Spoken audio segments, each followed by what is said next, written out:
Hi, and welcome. Today on the podcast, I have Jennifer Radnay, an incredible practitioner, doula, really a magician is how I would describe you in this local community, someone who has really held the light up for what's possible when it comes to pregnancy, post-pregnancy, and honoring our divine feminine self. Thank you. So I'm so excited to have you on the podcast today. Thank you so much. I'm excited to be here. Thank you. So I know we have so many topics to dive into together. There's so many different ways that we intersect because I know you have such a love of Ayurveda and, functional medicine, biohacking. There's so many different interesting ways we can dive in today and kind of fork through. But I'd love to start with kind of your story and your journey and what led you to doing this work that you do today. And then also after that, if you'll share a little bit about your recent trip to Ecuador and what kind of were the stair steps that led you to that place in the journey. Definitely. Thank you. I had my children. My oldest is 25. My youngest is 19.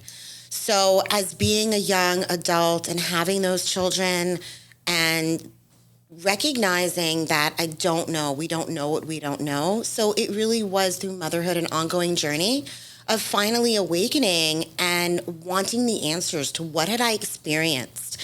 And many times, just going through my own coaching programs and self-development, they always went back to what is your proudest moments? What are your source? Like, what's that fire inside of you? And that was an easy yes.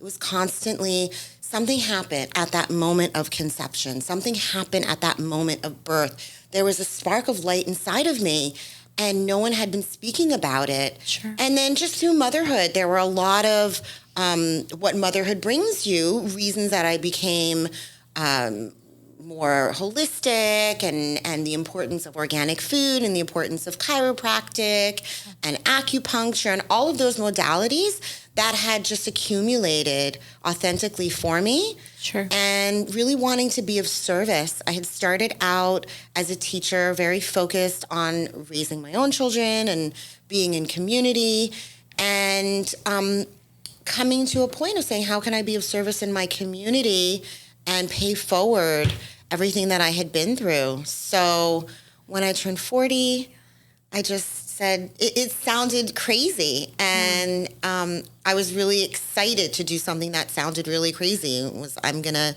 be a birth keeper, and I'm going to go to that depth with other women and support them. Nice. So at 40, all of a sudden you decided to change and pivot in your career? Well, I got divorced. Okay. Which, it's pretty typical now. And really, I do want to tell women that it's normal to normalize feeling like there's this other stage of life. Sure. And we go through cycles. Women go through cycles every month of life and rebirth and growth and death. And really embracing that within ourselves and allowing one chapter to close and another one to open. Sure. And also really looking at who do I want to be as a role model for my children, the importance of this next phase and them still looking at me. It wasn't just about what I was telling them, but truly how I was living my life, and knowing that I needed to be strong and I needed to shift and I needed to be authentic to who I was and what my calling was. As I saw them entering college and asking those same questions, having those conversations and being able to relate and say, it's okay, you can choose now and you'll grow and you'll learn, and then there'll be many, many more phases for you as well. Sure. So you're saying you hit this like inflection point in your life where it was a divorce, kids going to college, lots of shifts. Mm-hmm. And the thing that called to you most was to become a birth keeper. Yes. And so can you share with us your approach to birth and postpartum? Because I know I reached out to you a few months ago and I was like, hey, I have this mom. She's a new mom. She's so depleted and so tired. I think she needs help. And the conversation we had was, sometimes we as women just forget to hold space for ourselves and how much space we need held for us postpartum. And I was sharing with you, I ended up doing my master's in Ayurvedic sciences because I wanted to write books on Ayurveda. And my first one was on pregnancy. Mm-hmm. And it was called The Conscious Pregnancy. And in there, I highlighted 40 days or 42 days post-birth. Mm-hmm. In Ayurveda, we teach you should just stop. Yep. You are to be nurtured and held in a womb-like space in your home Don't leave the house. Don't let any wind energy come into you from any direction. Like wear a hoodie, wear leggings, like keep everything closed up and tight. And baby should be nurtured and loved by your family, lovingly around you, while you are equally fed and loved and nurtured. Don't stress. Don't do anything. And I remember hearing that and thinking, I'll totally follow that. And I did. We were cooking meat, parantas with ajwain, and we eat non-gassy foods. There's a huge focus on mother's nutrition post-baby and eating non-gassy foods so that baby can really settle in and adjust to breastfeeding. And I just remember everyone was like, I had burgers, I had sushi, I had everything I couldn't eat 5 seconds after I gave birth. Yep. And I hit the gym and I went out for drinks and I wanted to meet my girls for coffee. And I just remember thinking, am I the only crazy one? Because this is an entire sacred time. So can you kind of dive into your approach and your philosophy and also what you've seen? Because I think sometimes in modern day times, we need to understand what is the repercussions of doing or not doing something. I wish we could just put away our phones. We could, if we could cocoon inside and not be distracted by modern society and by social media, and really honor that transition, that something transcendental happened and you are born this new version of yourself, and truly that cocoon atmosphere. And I really do understand we're not mainstream educated enough, and it's what we're seeing and what we're normalizing. Sure. But my belief and my studies are profoundly just like that, about the sacred 40 days afterwards and about mothering the mother and the energetics. It's also that energy, that soul has come to life, but that realm is still very open and that portal is still very open. So for me, it's very much about the ceremonial practices, and that's why I went to Ecuador to study with the indigenous midwives, because they still practice that way, where they honor the sacredness of the ancestors and the angels and the energetics and holding that womb. And it's not just, it was very much about putting us through the rituals of we are facilitators, so we need to be that clear energetic vessel to hold space and to model that. So it was really beautiful and it was really humbling and it was highly energetic. And like I was saying before we were on air, I still feel like I'm in this magical portal because it takes a certain integration. Yeah. So how do you wrap your mind around what happened, no matter how you gave birth? Sure. It's completely transcendental and your life is completely changed.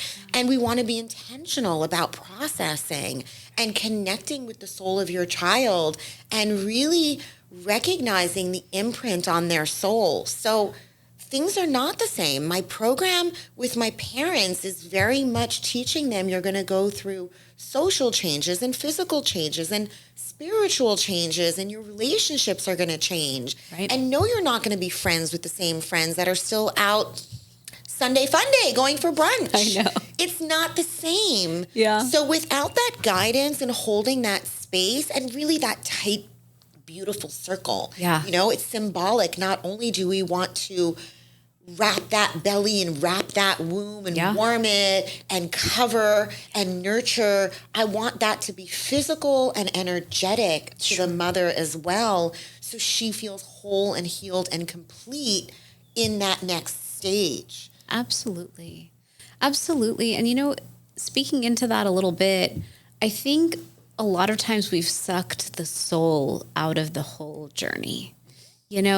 We kind of skipped ahead to postpartum, but even coming back to pregnancy and conception, I went to an Ayurveda conference when I was doing my master's, and I remember it was in Boone, North Carolina. It was on Happiness Mountain at this place called the Art of Living Retreat Center. Sounds beautiful. Dr. Sri Ravi Shankar was there when I was there doing this Ayurvedic course. All the food was Ayurvedic.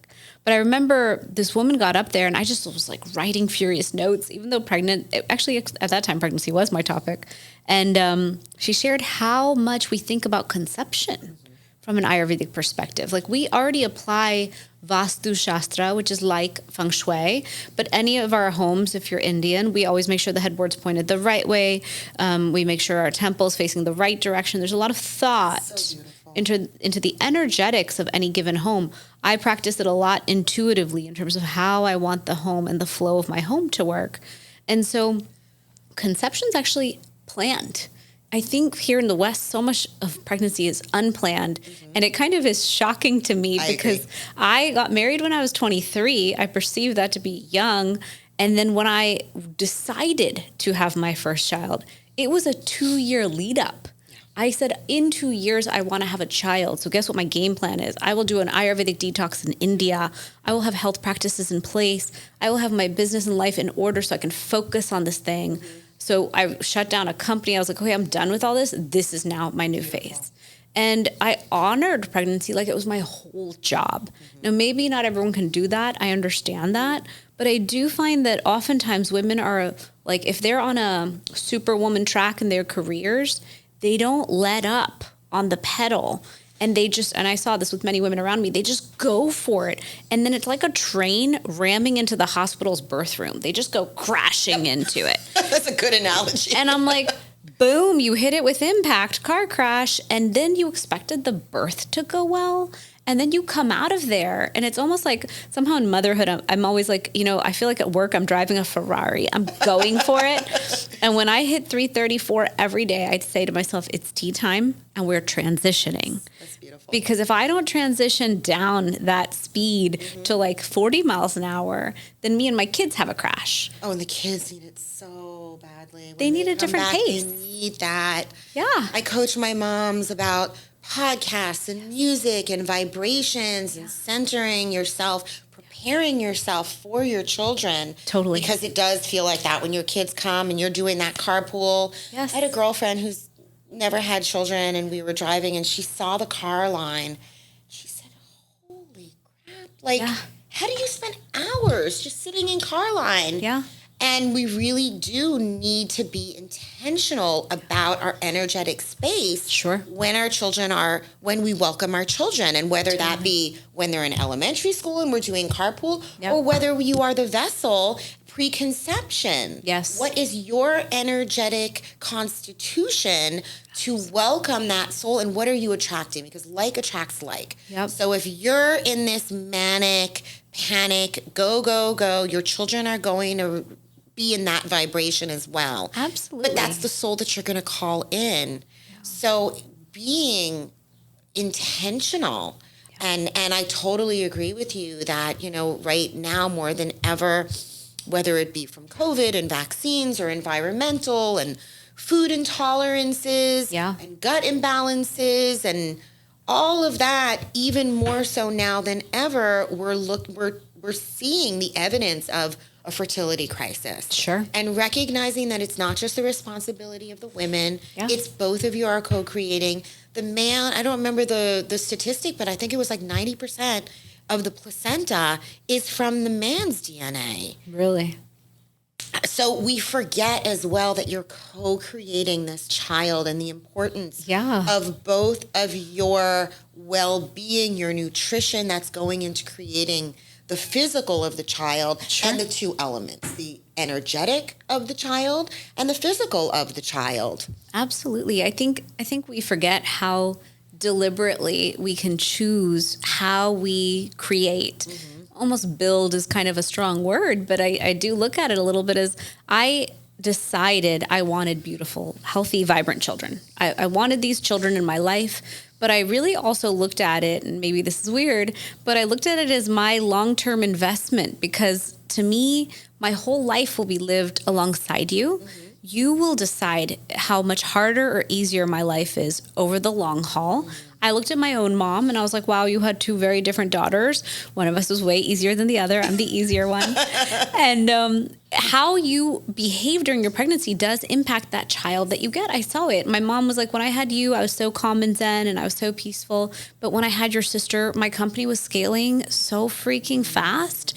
She's like, I was exhausted. I was buying buildings. I was building out warehouses. We were carrying tens of millions of dollars in inventory. I was so tired, I would lay on the floor of my office just to get rest, and I couldn't function. And then I gained all this weight. I had a gestational diabetes.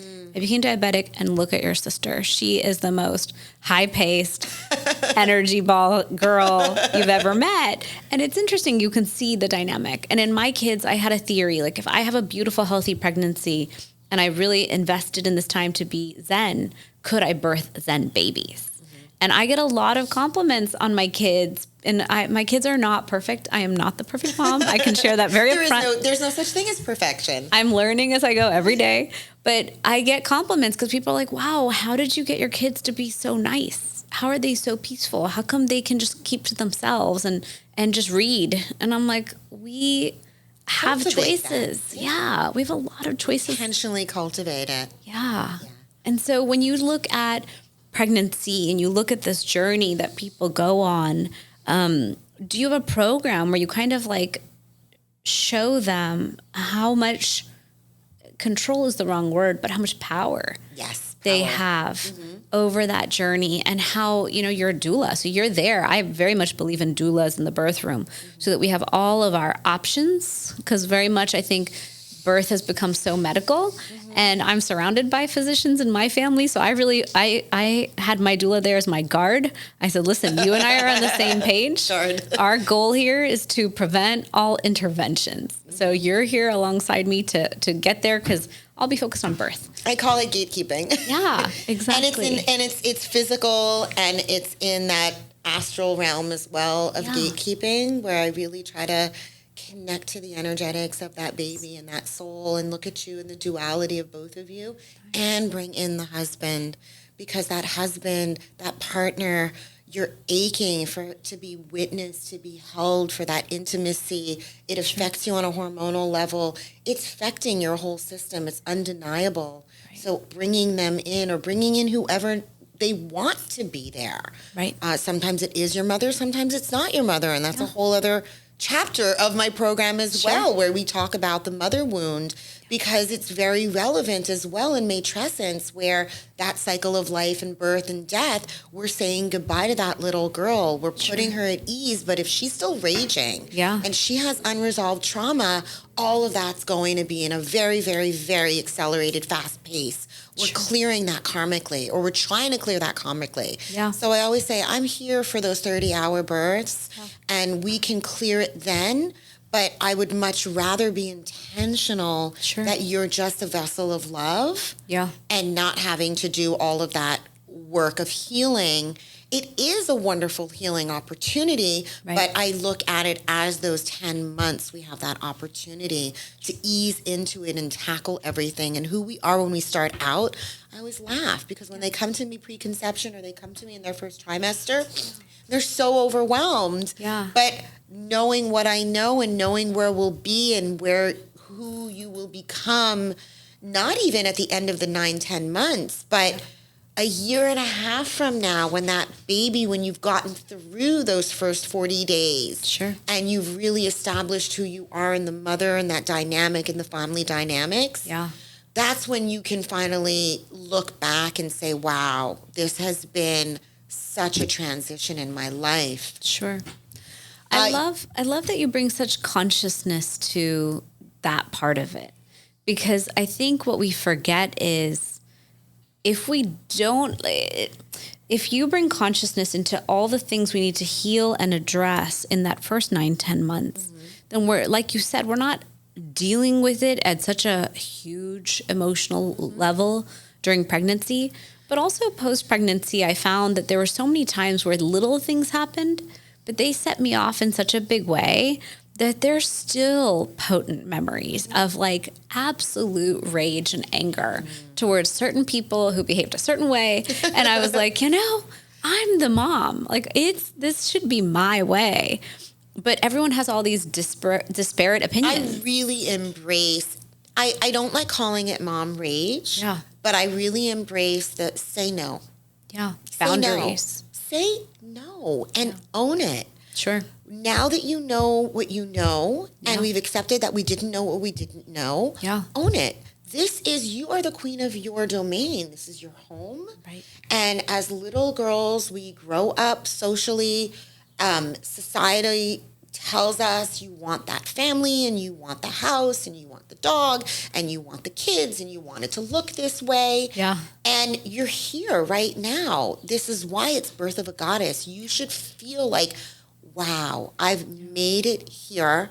And it's been a series of intentional, conscious choices that have gotten me here, back to that conscious, intentional conception. Right. And doing that constant work. And also recognizing, again, there are so many cycles and phases that we go through as women. Yeah. But there is never more a time that you are in your complete divine feminine. In your early 20s, you might have gone into corporate. I look at my middle daughter who's in corporate right now. Yeah. And knowing that she has to, it's a rite of passage, just like there are many rites of passage. Yeah. She has to be there and see whether it resonates with her or not. Or my younger daughter who's still in college, and we discuss her courses, and you don't know what you don't know until you go through it. True. That's the same thing when you get there, but really own that you have a smorgasbord of choices available for you. Sure. Instead of just doing it how somebody told you should do it, really leaning into consciously asking. The hardest question is, what is true for me? What do I want? Sure. And, I think what you're also speaking into is the fact that as women, as we mature, grow up, have all these transition points, we have our own understanding of our intuition that develops. I can tell you in my 20s, I had no intuition. I had no idea what was happening. It finally took me getting so sick for me to say, you know what? No, I'm done. We aren't going to Western medicine now. Your toolkit didn't work for me. I'm over it. We're going to go walk outside these doors, and there's something called Ayurveda, and we're going to go find a new toolkit. And my parents were like, what? Okay, fine, whatever, fine. And so we went and traveled through India. And thankfully, my parents were into spas, detoxing, and wellness. My dad was, at least. And so we just checked ourselves into every Ayurvedic place until we understood that this was going to be my new path. Yeah. And so after that, I think Ayurvedic medicine and becoming a mother gave me this intuition of, you know what? I am that tiger mom. I am that guardian of these babies. And the buck stops with me because in the end, like I said, they're mine. They're my husband's too. But I feel such ownership because guess what? I sacrificed my body to have these cutie pies. And so I think that power that we get from truly tuning into our intuition is like the ultimate game changer, because it doesn't matter what life throws at you from then onwards. If you can learn to tune into that intuition, you've got everything. One of my favorite things about being a birth keeper is the opportunity that, whether or not you recognize it, I see that opportunity that when you are pregnant, you have that light, you have that spark has awakened inside of you. Yeah. So being able to have the conversations that they would not have maybe resonated with otherwise. Sure. But it's undeniable when you're creating life and it's growing inside of you. There's so much that they don't know, and that sense of vulnerability when they come to me and they say, okay, can you support me and guide me and walk beside me? Sure. And my approach is very maternal led. It's very much leaning on what is true for you. Sure. You get the choice. This is your baby. This is your body. This is your family. There's a million different ways. If you have to delve into learning a new way of being and entering a new stage, let's do it intentionally and see what feels right for you. Sure. So in that, a lot of these conversations of what feels right, and what do you want it to look like, and what do you want it to feel like, and then we'll study from there and we'll go from there. But a lot of people don't. They miss that. They don't anticipate that it's going to be such a spiritual awakening. Sure. That they're going to have this intuition that has awakened and that light has entered their body. Sure.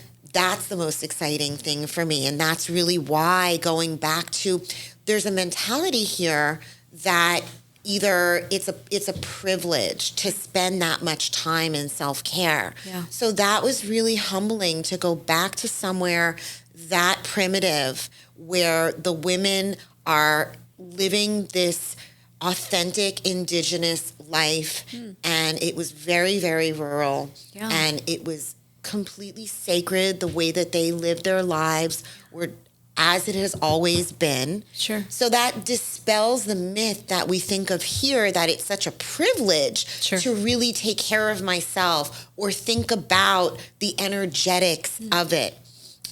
So it's not it's a privilege in taking that time for ourselves, but it's a necessity. Sure.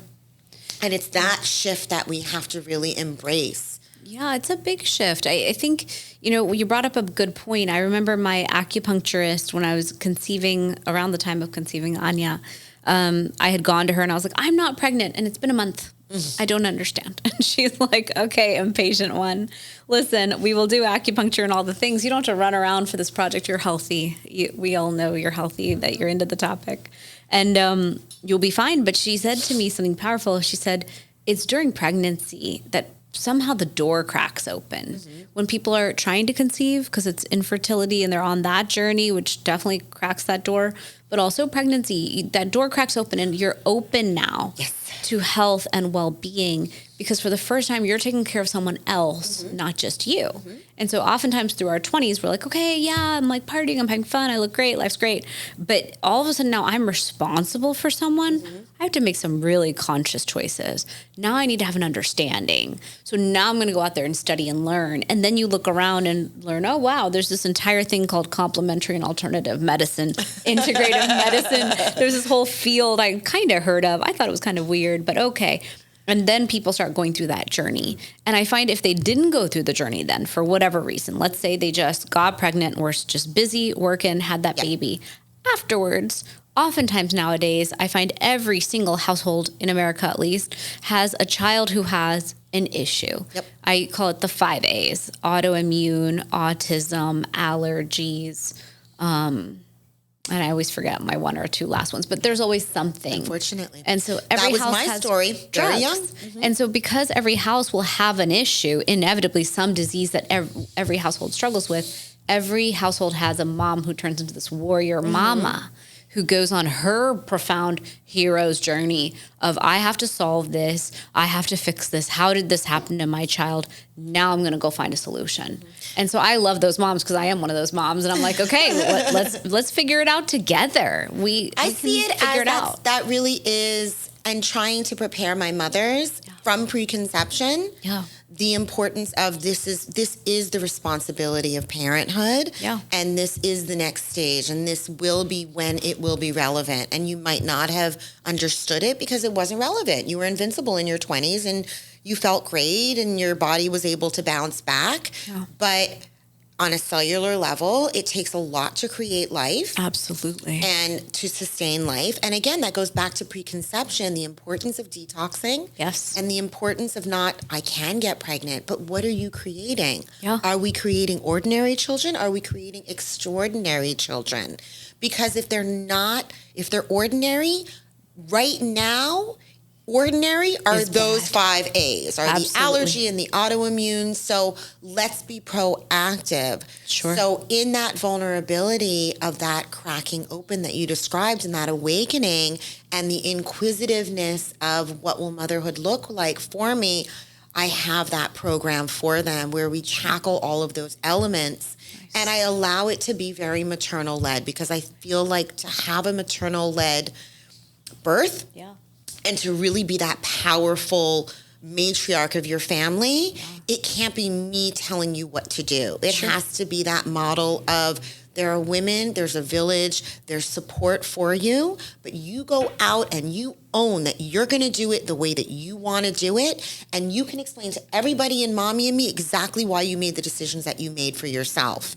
And I literally had a prenatal with one of my moms the other day, and I sat and I cried because I was so in awe of this community of young moms that's growing, and to think of setting that intention years ago of wanting to see this village of mothers that are these badasses, and they're holistic and they're educated and they're authentically supporting each other, and whether or not I'm knowing the conversations of so-and-so saw me have a home birth and she wanted that for herself. And now, you know what? She circled back and she said, you know what? I'm realizing that's not for me. My truth is I'm going to go with a midwife in the hospital. And the way that they're being applauded for, you do it your way. Sure. I completely know there's no hierarchy of anyone better than anyone. Wow. You did the work and you know your truth. And that's what's going to allow our children. Sure. Because we can think that this is the model of how I want to be a mother and health, and whether it be Ayurvedic or whatever it might be. But then you have children and they're also different. Sure. So each child you're going to parent differently, and it's going to come with a whole slew of different research topics and directions we're going to go in and who they're going to become. Totally. And that's going to demand of you to keep growing and growing and growing in directions that we have no idea, but to be open to that growth. And again, also to say goodbye to who I was, that young child who thought that they knew it all, who thought that they were invincible, right, and who was humbled. Yeah, and it's interesting. Part of what I'm hearing is, as someone who through the journey of motherhood, you develop your true self. Mm-hmm. You develop this knowing of what's right and what's wrong for your individual family unit and household that you run. You learn to tune into your intuition and really rely on it. Such a privilege. And then because you do so, you are creating children who do the same. Exactly. I have children who are very sometimes strong, and I look at them like, what have I done? One of my favorite books, Back to Basics, was Raising the Strong-Willed Child, because it was confrontational. It hit me in the face. Yeah. And I thought the first was strong-willed, and then the second was strong-willed, and then the third was strong-willed. Yeah. And of course, if we don't understand that it's definitely about the way that you raise them. And that's why I say to my moms, even in birth, never apologize for anything that comes up for you. If you're raging, if you're screaming, if you want it this way or you don't want it this way, communication. Yeah. Absolutely. Because if you can figure out what you want, never hide what it is what you want. Own it, scream it from the rooftops. Yeah. That I finally figured out that this is what I want in the moment. Because I really think that that's one of the hardest things, is to really genuinely know ourselves. Sure. Yeah, and be true to ourselves and say what we really want. And you kind of started with that, is like, as we go through our decades and our transition points. And I have really been reflecting on that a lot now. I'm 42 right now. I've been thinking about how everyone I'm talking to, we all have young kids. My kids are 9 and 12. Most of my friends have kids in that elementary to middle school age category. And the elementary feels real easy. It feels simple and clean and easy. And that middle schooler, you're like, wow, they talk back. They have such strong opinions. They're like, they kind of look like a mini you, and that has all of its own triggers to it. 'Cause you're like, okay, that is actually me talking to me. Yes. I'm going to not react to that. Because, wow. But we're learning so much. And I think that that's what we need to talk about, is that as we're looking at our children and we're recognizing their growth, it's a direct mirror reflection of our growth. Right. And we're so much as mothers to be of service to them and focus on them. Yeah. And we forget the importance of focusing on ourselves, because they are mirror images reflecting back our truth and our ways of being. Sure. And that's such a powerful reminder. Like, a lot of times, for me, self-care, I tell everyone, self-care is what's gotten me through. Mm-hmm. I couldn't get through pregnancy, birth, motherhood, now all these new transitions with these new aged kids with different levels of needs, right? But for me, my life's rhythm is self-care. And so because I built a rhythm around my circadian rhythm, around my dosha, I have my tea time is me time, and my self-care rhythm, I have these tools to transition. Mm-hmm. And if I ever walk in the house and everyone's melting down, I go, you know what? It sounds like everyone needs to take a minute. You take your time. Here's food. Yes. You need to eat and chill. Yeah. I'm going upstairs to have tea time is me time in bed. I'm taking my 30 minutes. When I come back, can we talk about dinner and walking at the park? Mm-hmm. They're like, okay. And then they just simmer. they simmer, I simmer. Because if I come into the home, which I do sometimes, and I'm like, hey, all right, I have ideas. We need to go run errands. We need to do da-da-da. You need to do school chores, blah, blah, blah. Then all of a sudden we're energetic. We hold the charge. We come at each other.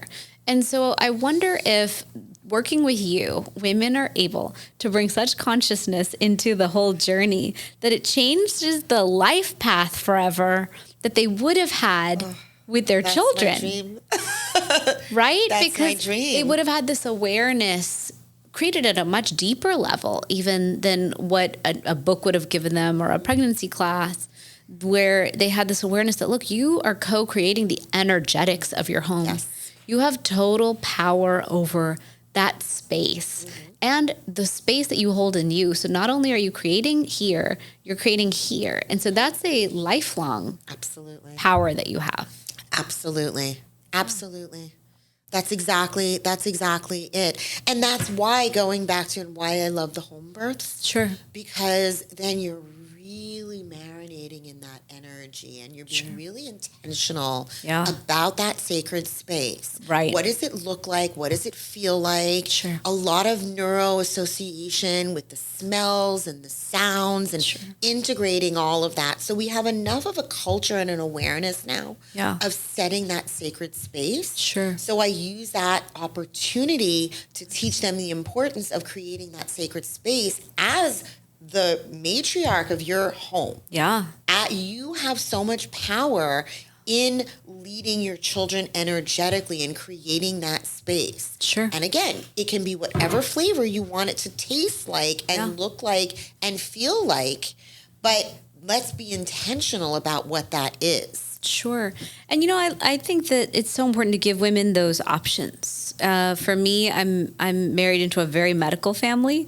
And so I pushed so hard for a midwife. I lost the battle. I pushed for home birth, water birth. I lost all my battles at that time. Oh, I've had so many of these conversations. And my husband's like, there will be an OB in the room, and there will be a surgeon in the room, and there will be a NICU down the hall, and that is that. And I was like, oh my God, he obviously doesn't know who he married. But that's a reflection also of you as a young, not yet a mother. Totally. And that's the growth that I really love, because we have those conversations in early pregnancy. Yeah. And I mentor a lot of other doulas who say, how do I have these conversations? The mother really wants a home birth. Yeah. And she knows what she wants and she's not being given permission. And I just say, that's her path. Yeah. That's the relationship she's chosen. Sure. So, she might not be ready to have to roar yet. Yeah. And let me tell you, she's going to roar in childbirth and she's going to question. Yep. And there's so much in that field that's going to happen and transcend for her. Sure. And that's okay. That might be her path. She might need to be smacked in the face with that. She might need to get up and roar. Yeah. And say a lot of obscenities. Sure. To step into that tiger mom, as you described it afterwards. Yeah. And I giggle and I laugh when I say that, when I see that, because again, there's no perfect way.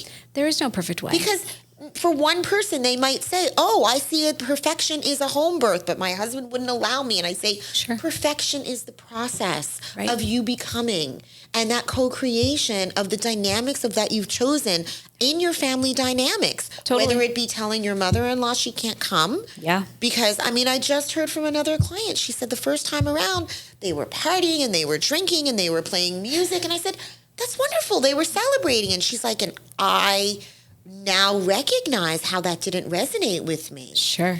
And now, just like my becoming in my own quest, that it took me 20 years to say, what was it that happened during my birth and in my becoming and unraveling it? I really hold that space to say it might not be in your pregnancy and it might not be in your birth. It will be part of your journey in motherhood, of becoming who you're going to become.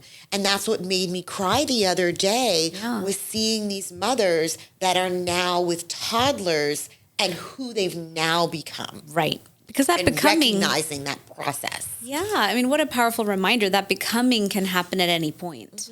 Didn't have to be in pregnancy, didn't have to be at birth, didn't have to be, it happens at a moment though, somewhere in that journey. Trusting that there's a karmic contract for everything. We've chosen our partners, not just for all of the love and the joy, but for the triggers and the healing that we're going to have and who we're going to become because of those obstacles. And you're right, you do get so much stronger, because for the second one, I was like, by the way, it'll be at this hospital, it'll be in this way. Yeah. I'll be changing all these terms about post-birth. I don't have to listen to any of that. Yep. All contracts are negotiable, and I'm in control.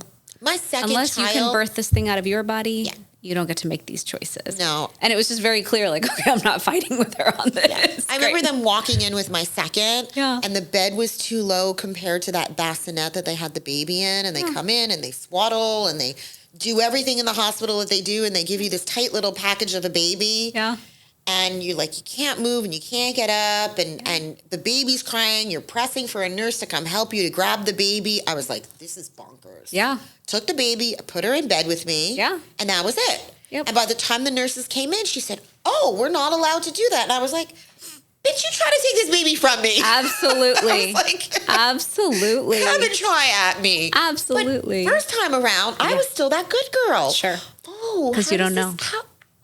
Let me ask permission. Yeah, no. Let me ask permission. I think motherhood really teaches you how you should just do whatever the F you want, because you are the woman and you are the mother.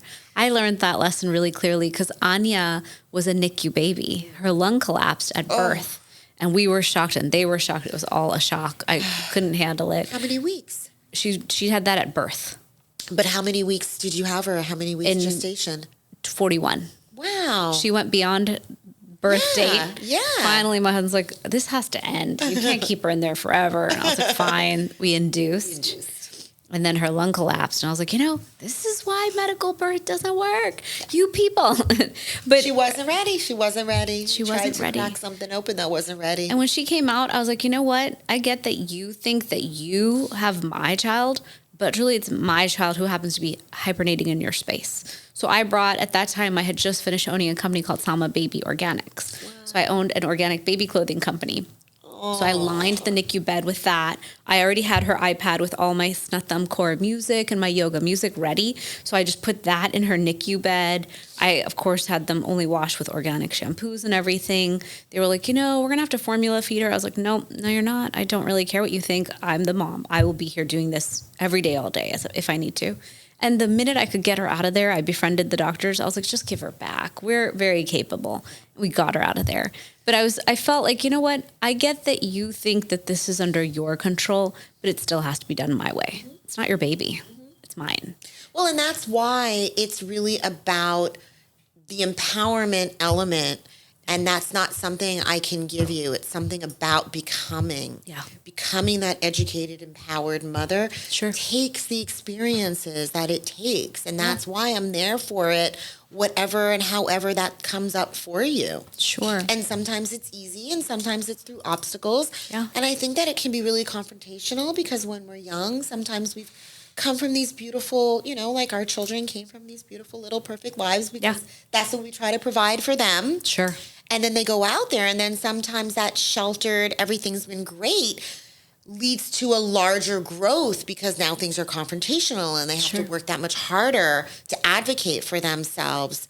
And I don't see that as something negative. I embrace all of it. And I think it's beautiful. And I'm there applauding you and supporting you. And back to, that's why we need that model of care of mothers supporting mothers and mothers truly being not judgmental of each other and coming together in a village and being honest. And when I was teaching Mommy and Me yoga, I was calling and texting those moms and being like, just get here. Yeah.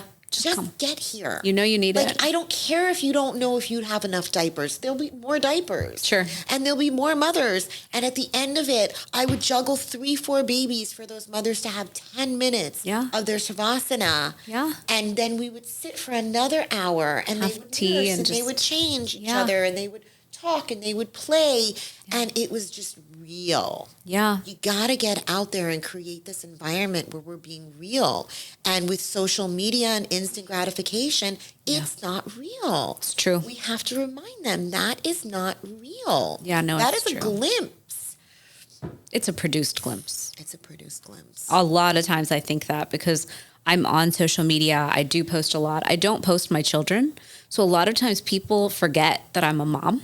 They don't realize that all I'm sharing with you is I had a work day. I own a supplement company. I am very into my health. So you're going to see posts about what I ate and how I drank and that I worked out and that I was in nature because I'm trying to share the piece of me that I'm willing to share. But my children are my sacred bit that I don't think in my life, I don't want to share them until like now I'll share their baby pictures because they're way past it. But even then my husband and I were like, we're keeping them private. So it's interesting because people are like, they'll ask me questions and I'll say, I'm with my kids. Like post 4 p.m., I'm with my kids on weekends. When I'm saying I'm going to conferences, this is a huge shift that I made only recently because I felt like, okay, my kids are settled. They're healthy. They're happy. I run my house on a system.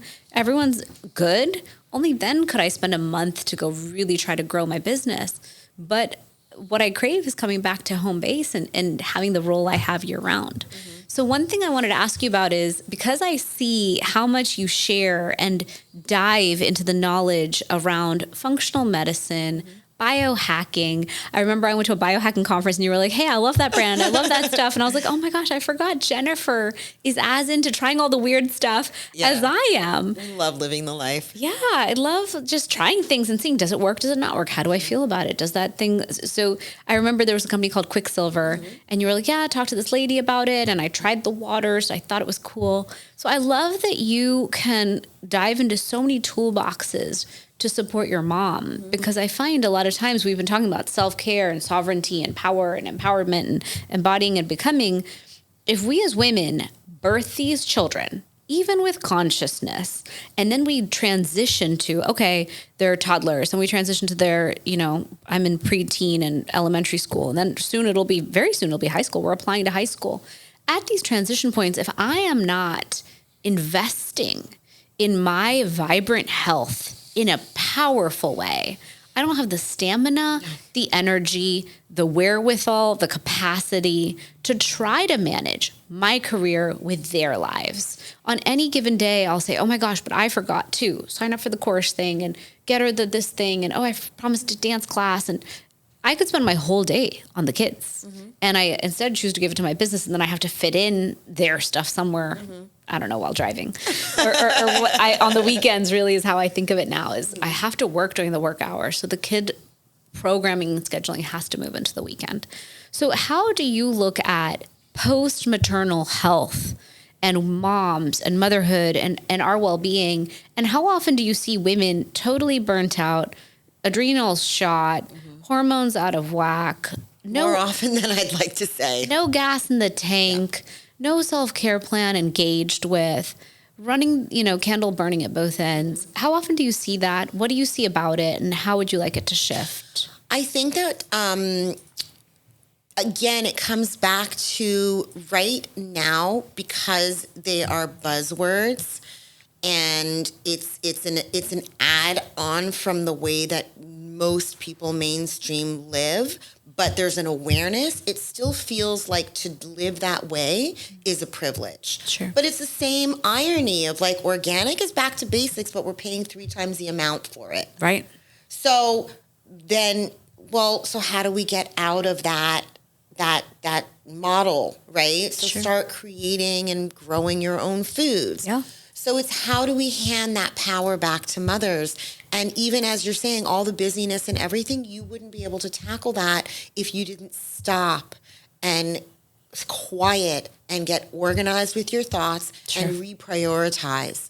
So it's delineating what is mine and what is not mine. And we start asking those questions from pregnancy. What is true to me? Yeah. And what is society has told me that it must be this way? Sure. And you have full autonomy. And really that empowered model of care and that maternal-led model of care is go out and research what interests you. Sure. You have full autonomy and privilege. That privilege is what direction do you want to go in? And do you want to put cereal in your bottle because your mother told you to? Yeah. Or do you want to start exploring baby-led weaning and different ways of feeding yourself and your baby? Yeah. So it's not just a privilege. It doesn't cost more. Sure. What it costs is your focus and your direction and your commitment to that standard of care for yourself, and trying to be proactive, trying to give them the awareness. So I integrate it fully in my program. We talk about from preconception, if they've already conceived, we're really going over and sitting down and looking at, do you understand your blood work? Have you spoken to your practitioner and really truly understand your blood work? Sure. Because just one prenatal vitamin is not enough. Have you picked up the bottle? And let's sit down and let's read. And do you know what you need? Do you understand when I say, I really suggest all of my mom's magnesium? Sure. Do you understand the different types of magnesium? Do you understand how they're going to support you? Sure. And it's that conscious awareness as they're growing and developing. Yeah. I feel like there's this awakening and vulnerability that we can start having these conversations. Sure. And I provide like Amazon lists of suggested supplements and talking about why. So when we talk, back to magnesium is a good example, but there's different types of magnesiums. Totally. What is your goal just because you heard someone say it? So really encouraging and holding that space and giving them a direction to educate themselves. And that's how we truly have these amazing empowered mothers who can then speak from, I'm doing this for me and why I'm doing this and why I'm choosing this for myself. Sure. And teaching them in postpartum, lots of herbs, lots of teas. Absolutely. Lots of warming the womb. I do a lot of womb healing. Nice. A lot of, all stages of life for women. I do a lot of the womb healing, really embracing that we're cyclical, being in tune.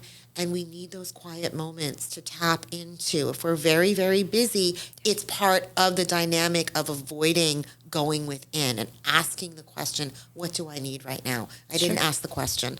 I needed tea, not coffee. Yeah. Because I thought that I wanted to be awake, but I really wanted that warmth and that nurturing. Sure. But Starbucks has us brainwashed that that's what I need. Sure. So I wasn't listening to my intuition, but I'm also embracing that every day I have the opportunity to learn even from my mistakes. True.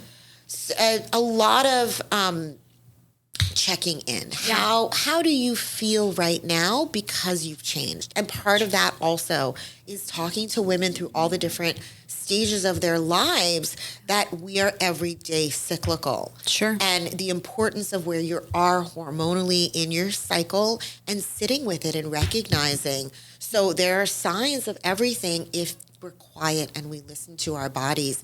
And that sense of awareness is truly what we need. Because even if you have the most perfect plan in parenthood, you're going to have another children who's going to be the exact opposite of that first child. Yeah. And you're not going to be able to parent them. And the same formula is not going to work for that second child. Very true. Law of nature. I know. They're as soon as you think you got it down pat. Yeah. We learn that early on with our toddlers and our babies. One stage, and as soon as you get them in a sleep cycle, there's a growth spurt. Sure. So we have to embrace that. There's constant checking in and asking those questions of what do I need right now? Absolutely. And being humble enough to ask for support. And back to what I love about this community that we're growing is that these mothers ask each other. And a lot of times they'll ask me a question and I'll encourage them to ask their sister mothers. Sure. Ask her. I don't have young children anymore. Sure. I know birth, I know pregnancy, I know hormones, but I don't really know babies right now. Yeah. So ask each other and lean on each other and educate each other. That's how we build community. Sure. No, I love that. And I feel like we could talk all day long on this topic because there's so much there. It's such a huge transition point, and it's a huge transition point for us physically, mentally, emotionally, and spiritually. It's one of the biggest transitions we can go through to bring another life into this life. And when you were speaking about it, I was like, it's just so interesting that we look at this time frame and sometimes we just don't acknowledge how powerful it can be in terms of what changes us and what is that tipping point. And for me, from Ayurveda, I love using all the self-care tools, but my favorite one that I created was tea time is me time. And I literally use it as my anchor point. I have my 7 a.m. tea, my 10 o'clock tea, sometimes my 1.